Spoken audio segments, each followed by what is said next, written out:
Salut și bine te-am găsit la un nou episod pe canalul meu de YouTube. În episodul de astăzi vom înlocui simeringurile de supape și distribuția la acest Countryman, motorizare N18. Piesele încă n-au ajuns, o să vină imediat. Până una alta o să încep să desfac, tot ce trebuie desfăcut pentru această lucrare. O să prezint și piesele mai încolo și să trecem la treabă, zic.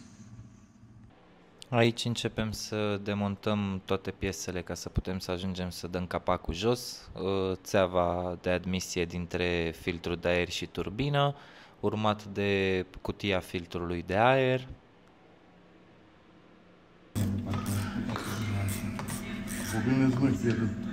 Ce să măcar ce trebuie? Da, eu sunt civil.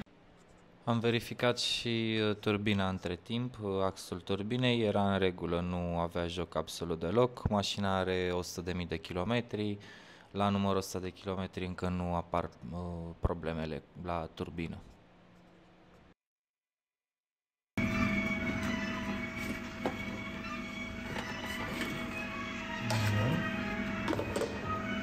În 18 față de N14 are o garnitură aici.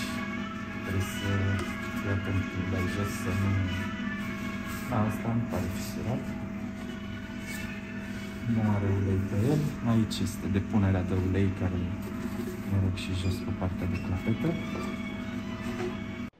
Mașina are o scurgere de ulei în partea stângă, pe circuitul de admisie, practic pe unde bagă turbina pe aici, pe această conductă, la îmbinarea conductei pe care am scos-o mai devreme, care duce către clapetă, practic din cauza PCV-ului și a faptului că nu era cel puțin etanș conducta prinsă cu colierul acela de cealaltă conductă, practic a început să iasă ulei din acel circuit, din circuitul de admisie, din cauza capacului, din cauza PCV-ului care nu-și mai face treaba.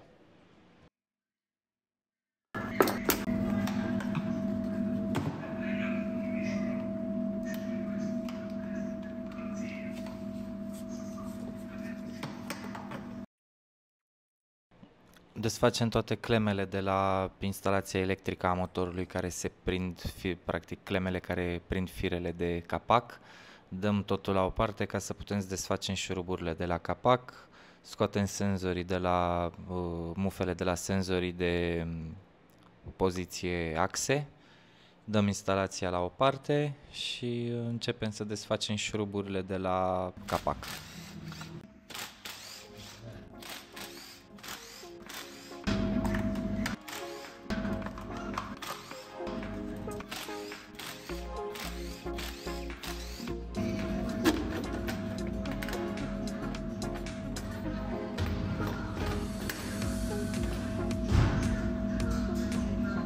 Haideți să vă arăt și vouă un close-up. Focus. Bun. Cam aici, cam așa arată motorul. Nu să trebuiască să scoatem axa de evacuare, axa de admisie, împreună cu, cea de valvetronic o să rămână acolo, să înlocuim și distribuția după culoare are nevoie de înlocuire. Și o să săpăm și mai jos pentru simeringurile de supape care sunt acolo.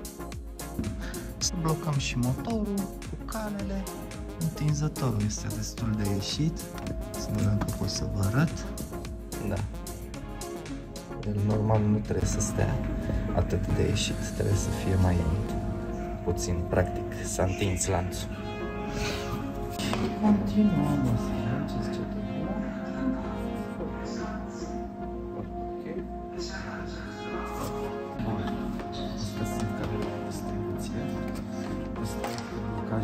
Jos de la Vibrochen și asta vine sus pe motor. Haideți să vedem dacă este la punct, apalăm cu niște este la punct, punem plecat pe distribuție, învârtim motorul și îl blocăm ca să desfacem axele și tot ce mai trebuie să desfacem.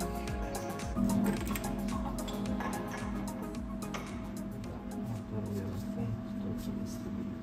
Am tot avut probleme tehnice cu microfoanele, nu s-a înregistrat inițial tot ce am vorbit în momentul în care am făcut mașina și a trebuit să trag în unele părți vocea peste acasă pentru că nu se auzea absolut nimic. Aici începem să desfacem axele, vanoșii, ca să putem să dăm axele jos. Aici desfacem întinzătorul de distribuție ca să slăbim lanțul și să putem să scoatem vanoșii, după care axele. Mașina a ajuns la fix, la garaj, o să vedeți cum iese întinzătorul și pe parcurs la fel distribuția, bucăți, caseta de distribuție, mă rog, patinele de plastic. Avem un super întinzător. Vezi? Nu trebuie să fie așa. Aici desfacem șuruburile de la vanoș, șuruburile se aruncă, nu se refolosesc, trebuie puse șuruburi noi de fiecare dată. Din cauza că strângerea lor, mă rog, este făcută de așa natură încât șurubul să se întindă și practic la următoarea strângere nu va mai strânge, chiar dacă tu îl strângi, cum spune producătorul, la acelea specificații, nu va mai face strângerea corectă. Aici desfacem vanos și vanosul de, am scos vanosul de evacuare, acum scoatem și vanosul de pe admisie.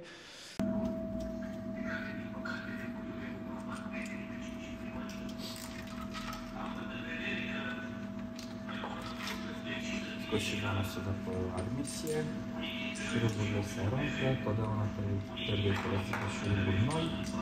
Astea vechi nu sunt bune, nu mai sunt bune pentru că se întind. Prindem arcul de aici.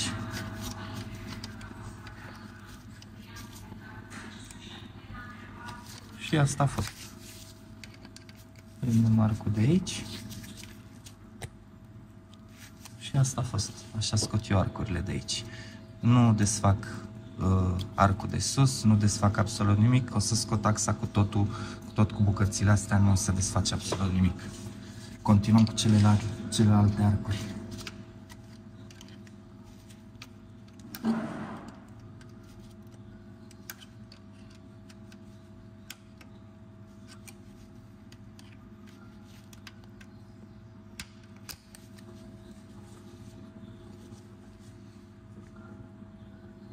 Am instalat presa pentru simeringurile de supape.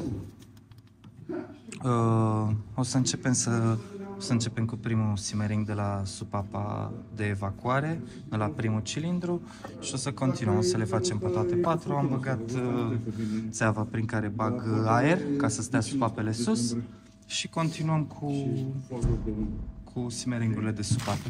La simeringuri Victor Reigns.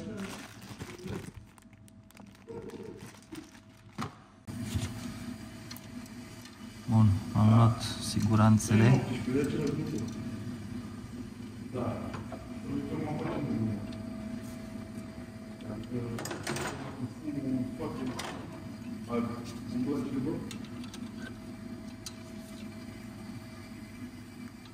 Scoatem simeringul.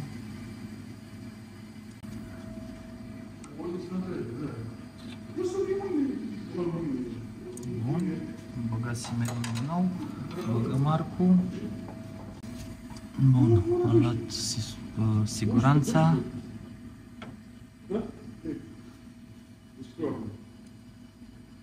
Am pus prima siguranță. Nu știu dacă vedeți din cauza mâinii mele. Am aranjat-o.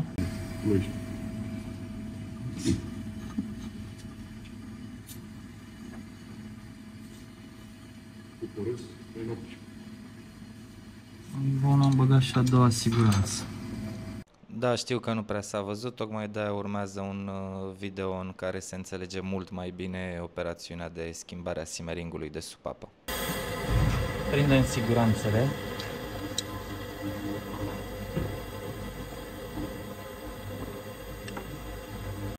Scoatem arcul și simeringul de supapă.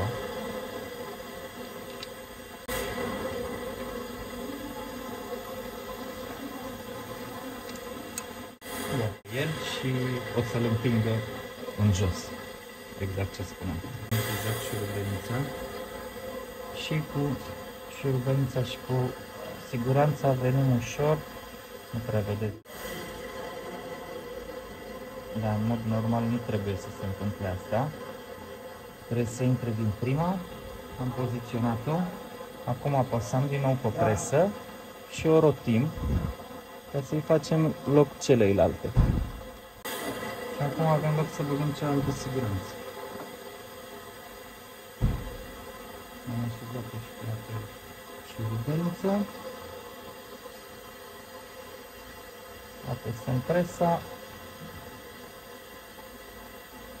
și a intrat, așa trebuie să intre. Am luat tacheții hidraulici pe evacuare, i-am luat de la INA. În general, cei de pe evacuare sunt defecți la toate mașinile, cei de pe admisie scapă din cauza temperaturilor. Acum începem să montăm.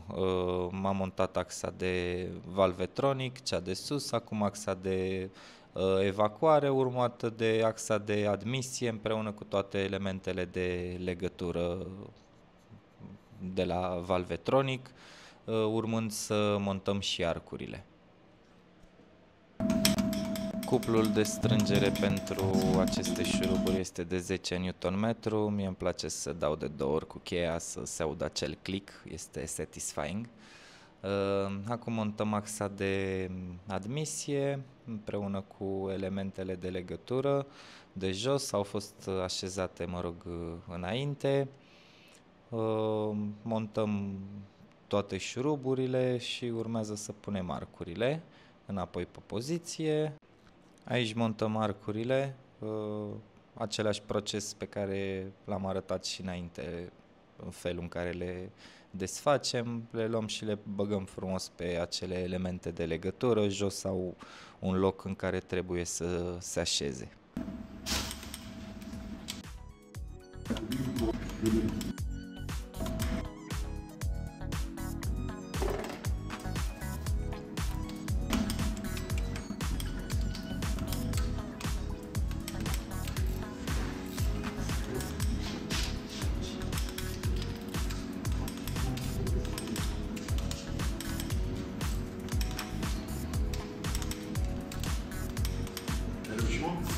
Da.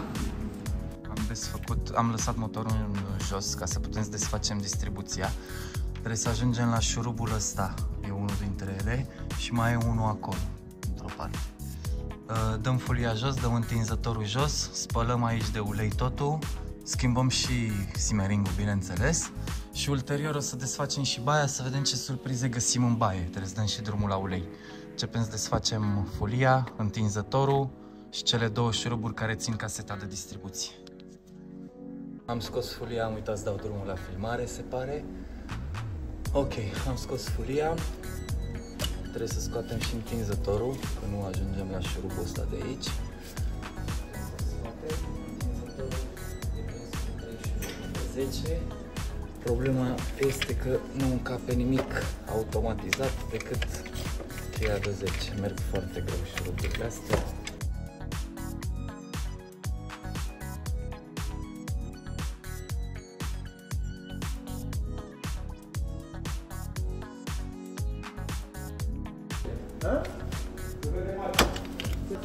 Am scos mufa de la întinzător.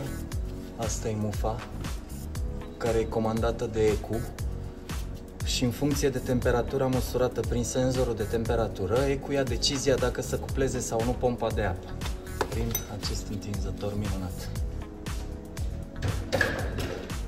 Am reușit și am degajat zona, să zicem așa. Avem astea două șuruburi, ăsta și cu ăsta, și șurubul de jos, și putem să scoatem distribuția.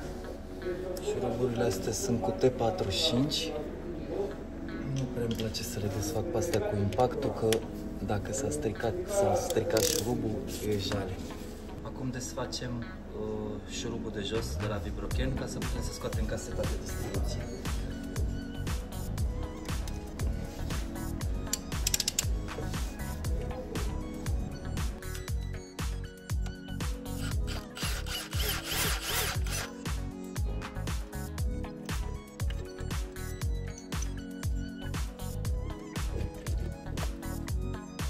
Oh, deja vedem plastice sparte din caseta de distribuție. Ia uite-l pe băiat.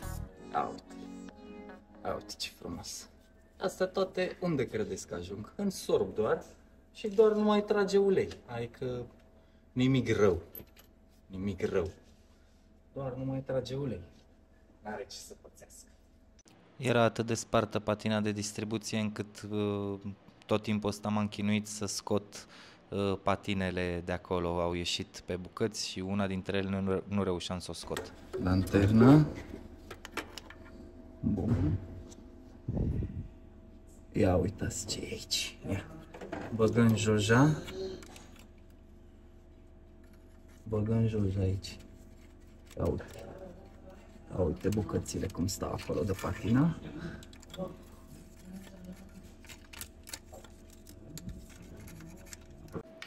Demontăm baia de ulei ca să putem să curățăm toate bucățile de plastic rămase pe acolo și o să vedeți, pompa de ulei are o carcasă și acolo mai rămân bucăți de plastic.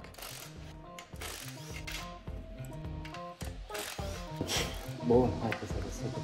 Ai desfăcut? Da.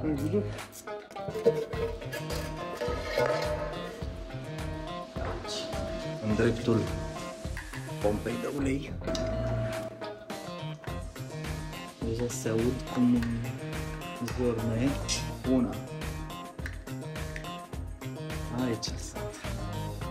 Curățat și aici într-o parte. Frumos tot motorul. Și începem să montăm distribuția nouă.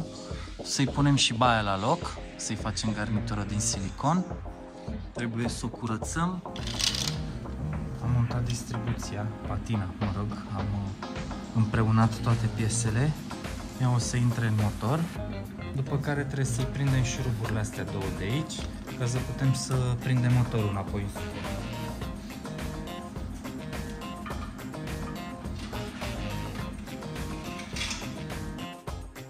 Montăm șuruburile care țin distribuția.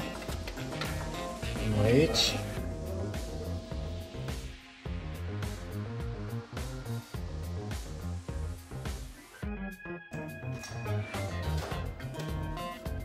Am montat cele două șuruburi, băgăm întinzătorul.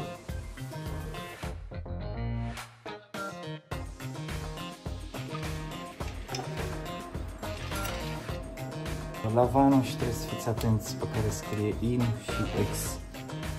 Evacuare și admisie, evident că nu se pot mixa. Și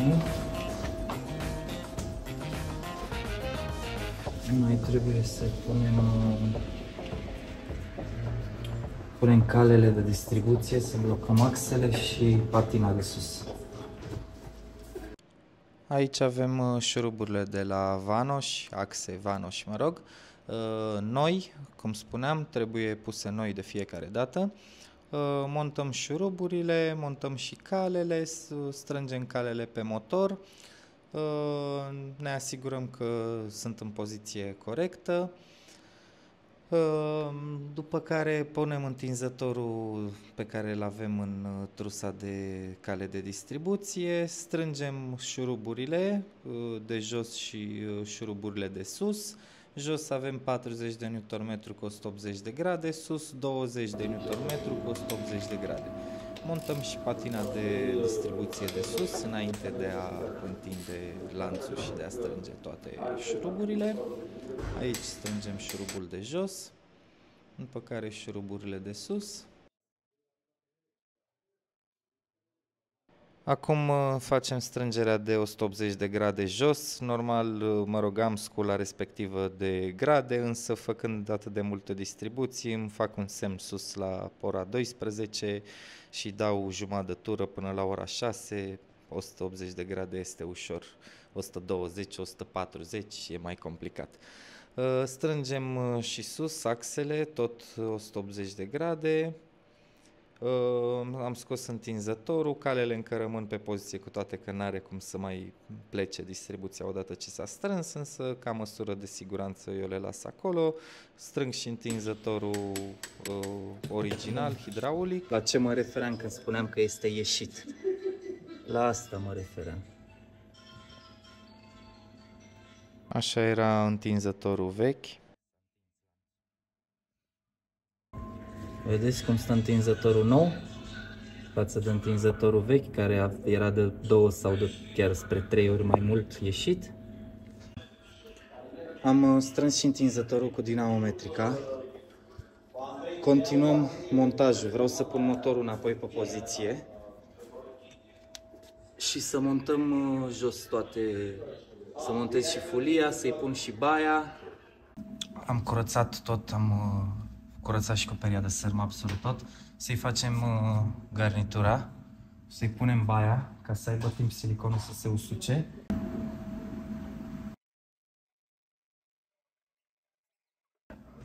Mie personal nu-mi place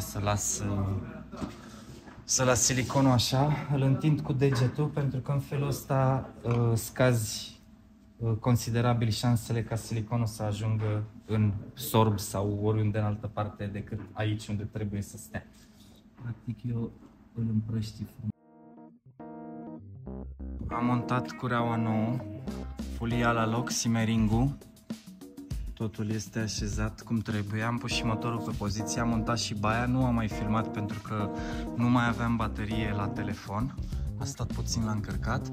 Am etanșat baia, o lăsăm până mâine să se usuce și simmering-ul la fel. Simmering-ul are termen de uscare, în ghilimele, de 4 ore.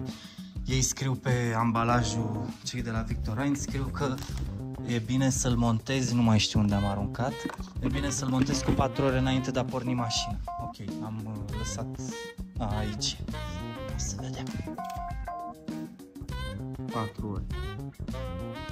Exact ce spune.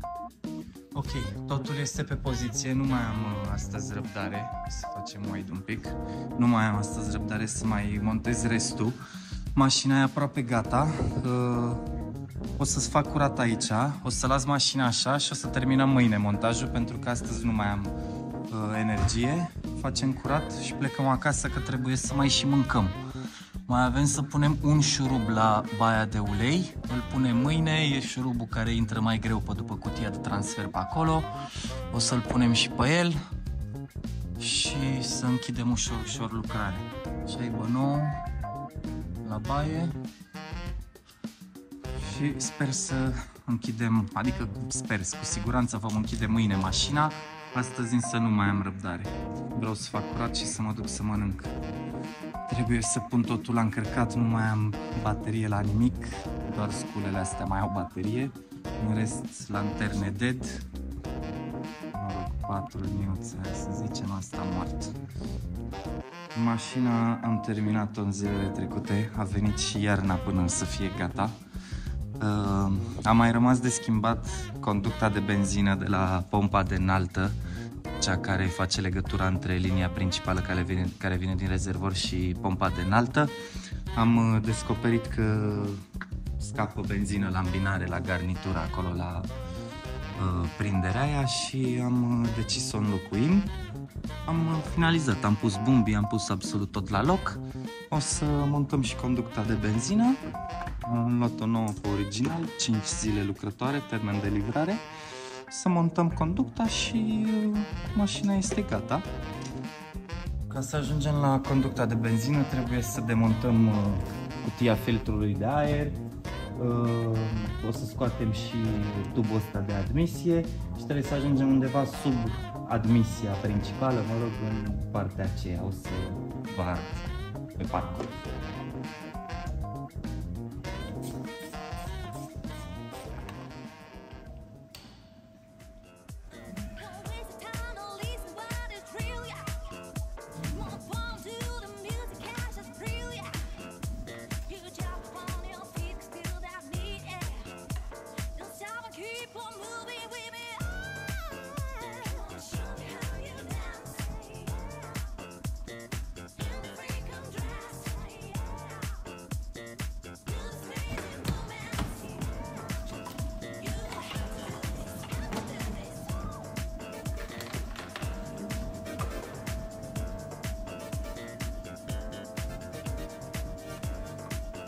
Aveți grijă că astea ies câteodată și trebuie să le punem la loc ca să stea cutia filtrului de aer bine.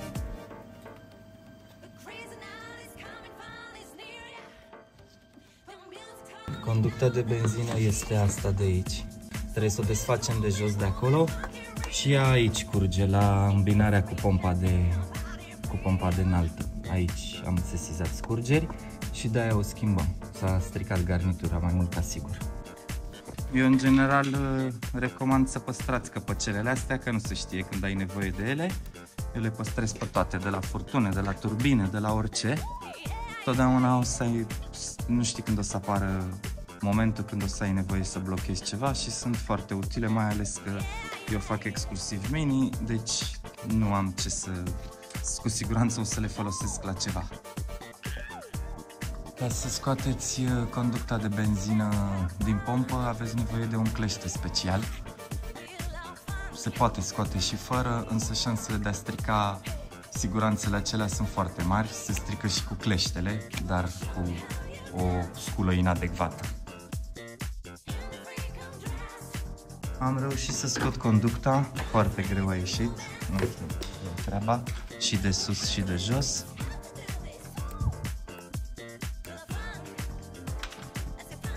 Așa arată acolo. O să o conectăm imediat și mergem și în pompă.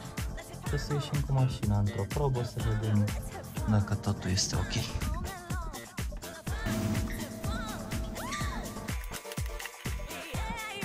Am montat conducta.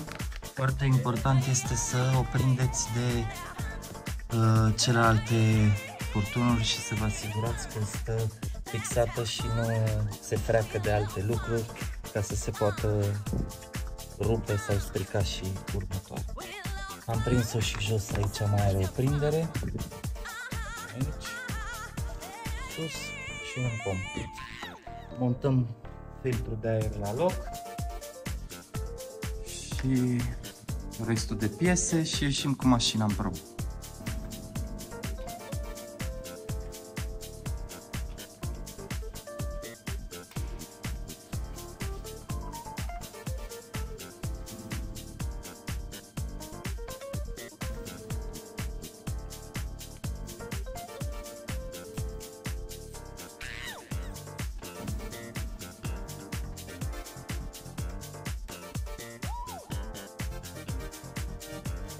Vă mulțumesc că ați stat până aici. Mașina este gata. Am montat absolut totul la loc. O să ies cu mașina în probă să văd cum funcționează după distribuție, simmering-uri și toate cele, să mă asigur că totul este în regulă. Și o să predăm mașina clientului. Vă mulțumesc frumos că ați stat până aici. Și nu am zis niciodată până acum. Like, follow, subscribe. Toate astea de să zic pe YouTube. Vă mulțumesc, prieteni, și ne vedem data viitoare. Să aveți o zi minunată.